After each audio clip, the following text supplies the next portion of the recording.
নমস্কার। আজকের ভিডিওটির আলোচ্য বিষয়বস্তু তর্পণ কি এবং কত প্রকারের তর্পণ হয় ও তর্পণ বিধি।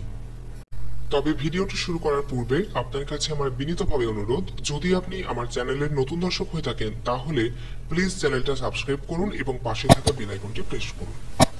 তর্পণ শব্দটির ব্যুৎপত্তি হল তৃপ প্লাস অনট। তৃপ ধাতুর অর্থ তৃপ্তি সাধন করা।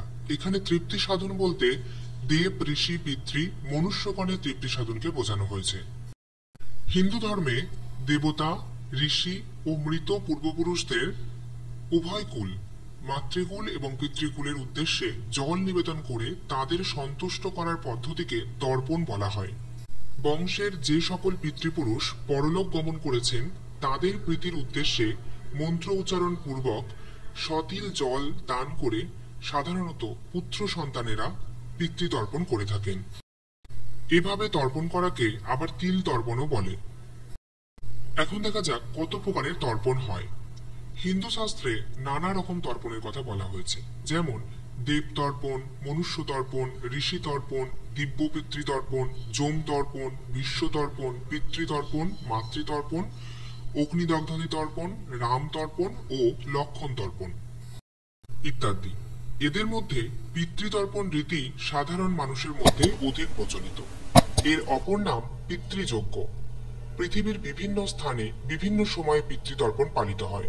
হিন্দু ধর্মে পিতৃতর্পণের দিনটি খুবই গুরুত্বপূর্ণ। এই দিন তিথি নিয়মের বাইরে সব পূর্বপুরুষদের শ্রাদ্ধ করা যায়। এজন্য যেসব ব্যক্তি কোনো কারণে পূর্বপুরুষদের সাংবৎসরিক শ্রাদ্ধ করতে পারেন না, তারা এই দিনে পিতৃতর্পণ করে থাকেন। হিন্দু শাস্ত্র অনুসারে দেহের বিনাশ হলেও আত্মা অবিনশ্বর। তাই আমাদের পিতৃগণের দেহে যে আত্মা ছিলেন, এখন যে শরীরে অবস্থান করুন সেই শরীরেই জলক্রিয়া ও শ্রাদ্ধের দ্বারা তিনি তৃপ্তি লাভ করে থাকেন।